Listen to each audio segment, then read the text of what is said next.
It's Route 66. We're day 163. It's Greg Burdine. We're going to finish up on the book of Job today. The sufferings that Job went through. He's never going to get an answer, but God is good enough that you don't need an answer as long as you have God.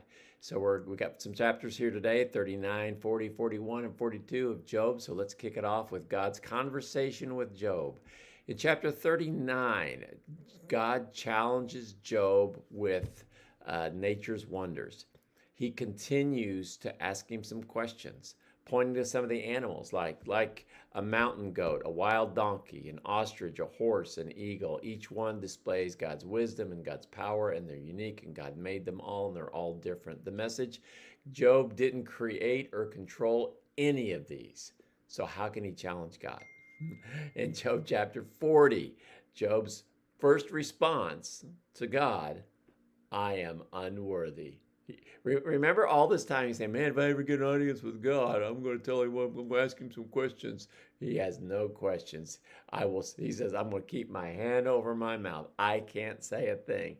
And so God picks it back up again and starts asking him some more questions, questions that reveal about God's judgments. He talks about, which I think they're dinosaurs. Other people question about what they are. But regardless, it's a mighty behemoth that's powerful, untamable, and yet God can control him. God controls everything. And in chapter 41, he describes the Leviathan, some kind of a sea creature that nobody can subdue it. It is so mighty and so massive, but God can control it. It reminds us and Job that there are forces that are bigger than we are. And you know what? But they're not bigger than God. I don't understand electric. I don't understand the World Wide Web. I don't understand how my body works, but you know what? God understands it all. So the best thing for me to do, leave it in God's hands. In chapter 42, Job repents and is restored. He says, I spoke about things that I didn't understand. And there is a tendency when we're going through hard times that we want answers so much that we just go a little bit beyond where we should. And that's where Job was. He repents in humility, but then God rebukes Job's friends for speaking wrongly about him. And Job prays for them, and God restores them, and God restores Job's fortune, blessings, and more than he ever had before.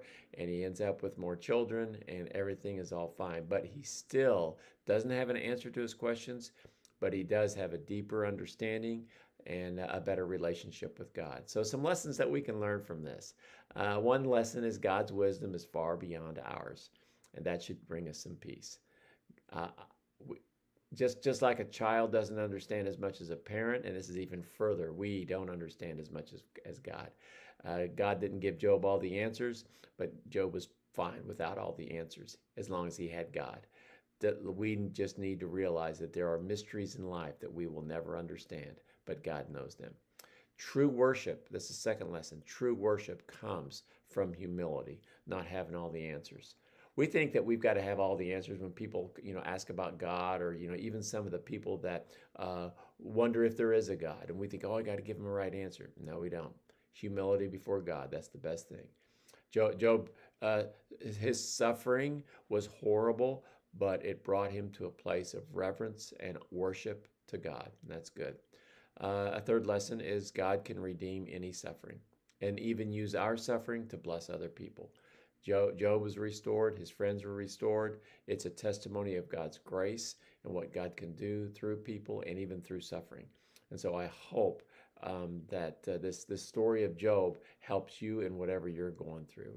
Your relationships with others, to be able to be on the good side, whether you're suffering or somebody else is suffering, to be able to pray for them and to be with them, and not to try to find an answer, but to love them and care for them and point them to God. That's a great thing. So we'll be picking up in one of my favorite books in the Bible, right smack dab in the middle. Psalms is tomorrow. So we'll see you tomorrow.